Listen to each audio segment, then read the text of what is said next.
download aplikasi Bekal Islam dan kunjungi web bekalislam.com. Assalamualaikum warahmatullahi wabarakatuh. Alhamdulillah, salatu wassalamu ala rasulillah. Pada kesempatan yang bahagia ini kita akan menjelaskan tentang bagaimana cara pelaksanaan sholat id di rumah. Karena bisa jadi kita tidak bisa melaksanakan sholat id di lapangan karena ada halangan. Para ulama, jumhur ulama berpendapat bahwasanya dibolehkan sholat id di rumah bagi orang yang tidak bisa menghadiri sholat id di lapangan. Sebagaimana diriwayatkan oleh Imam Al-Bukhari rahimahullahu taala bahwasanya Anas bin Malik radhiyallahu taala anhu pernah sholat di rumahnya, fajama'a ahlahu wa banihi, maka dia kumpulkan istrinya dan anak-anaknya, kemudian dia menyuruh budaknya untuk menjadi imam.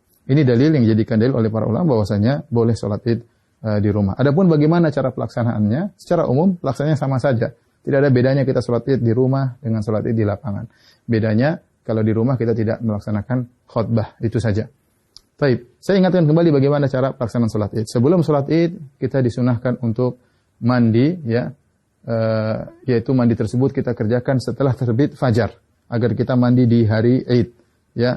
Setelah itu kita disunahkan juga untuk makan korma dalam jumlah witir, ya, mau 3, mau 5, mau 7, karena itu sunnah Nabi SAW. Kenapa kita dianjurkan makan korma? Untuk menunjukkan bahwasanya hari tersebut adalah hari Al-Fitr. Al-Fitr secara bahasa artinya berbuka. Idul Fitri artinya hari berbuka, artinya kita sudah tidak puasa lagi. Maka kita tunjukkan bahwasanya kita berbuka. Sebagaimana kita berpuasa karena Allah, kita berbuka juga karena Allah, dan Nabi SAW segera menunjukkan berbukanya tersebut. Kalau tidak ada korma, maka sebenarnya Allah mengatakan boleh makan yang manis-manis. Kemudian setelah itu kita sholat id. Adapun sholat id, maka waktunya dimulai dari waktu syuruk, yaitu sekitar 15 menit setelah sunrise, setelah terbit matahari. Dan berakhir kata para ulama sebelum waktu zawal, yaitu sekitar 15 menit atau 10 menit sebelum azan zuhur. Di antara itu kita boleh melaksanakan sholat id. Tapi yang terbaik kita sholat id di awal waktu, di pagi hari. Adapun pelaksanaannya, maka kita bertakbir rakaat pertama 7 kali, rakaat kedua 5 kali takbir. Nah, ada khilaf di kalangan para ulama tentang 7 takbir ini. Apakah 7 takbir tersebut termasuk takbiratul ihram ataukah takbiratul ihram tidak dihitung? Ya, takbiratul ihram tidak dihitung. Ini pendapat Imam Syafi'i rahimahullahu taala dalam kitabnya Al-Um, bahwasanya takbiratul ihram tidak dihitung. Jadi bagaimana caranya? Kita bertakbir dulu, Allahu Akbar. Ini takbiratul ihram. Kemudian kita baca doa istiftah. Setelah kita baca doa istiftah, baru kita bertakbir 7 yang disebut dengan takbirat zawaid, takbir tambahan. Kita takbir Allahu Akbar. Allahu Akbar. Nah, apakah di antara takbir ini ada doa khusus? Tidak ada dalil ya, dari Nabi SAW.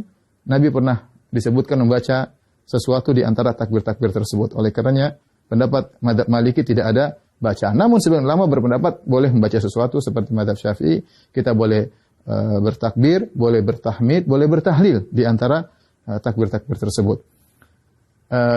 Kita ulangi, kita Allahu Akbar, takbiratul ihram, kemudian kita baca doa istiftah, kemudian kita takbir 7 kali. Allahu Akbar 1, Allahu Akbar 2, ya, Allahu Akbar 3. Antara takbir satu dengan yang lainnya kita ada jeda sedikit, apalagi kalau kita jadi imam, agar makmum di belakang bisa mengikuti kita. Kita lanjutkan Allahu Akbar 4, Allahu Akbar 5, Allahu Akbar 6, Allahu Akbar 7.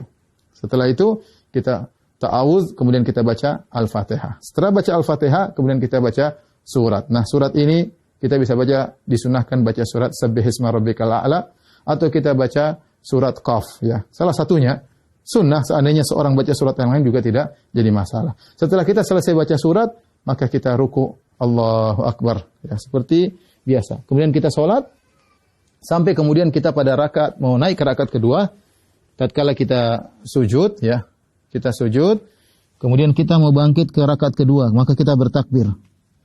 Allahu Akbar. Ya. Nah, takbir dari sujud menuju ke rakaat kedua namanya takbir al-intiqal. Yaitu takbir perpindahan dari satu rukun ke rukun berikutnya, dan itu tidak dihitung, tidak dihitung. Nah, rakaat kedua kita bertakbir 5 kali. Takbir tadi enggak dihitung, kemudian kita takbir lagi. Allahu Akbar. 1, Allahu Akbar. 2, Allahu Akbar. 3, Allahu Akbar. 4, Allahu Akbar.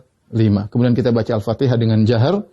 Kemudian setelah itu kita baca surat, disunahkan kita baca surat Al-Ghasyiyah atau kita baca surat Qaf, surat Al-Qamar, kita baca surat Al-Ghasyiyah atau kita baca surat Al-Qamar. Kalau tidak, kita baca surat yang lain tidak jadi masalah. Kemudian kita selesaikan salat kita. Nah, setelah salat, apakah ada khutbah? Jawabannya, Anas bin Malik ketika mengumpulkan anak dan istrinya, beliau tidak berkhutbah. Oleh karenanya, asalnya kita tidak berkhutbah. Namun sebagian ulama seperti Ibn Qasim dari mazhab Maliki mengatakan jika berkumpul banyak orang maka ada yang berkhutbah, maka itu baik, tidak mengapa, tidak terlarang. Ya, demikian tata cara singkat ini. Semoga bermanfaat bagi kaum muslimin. Semoga Allah menerima ibadah kita. Wabillahi taufiq. Assalamualaikum warahmatullahi wabarakatuh.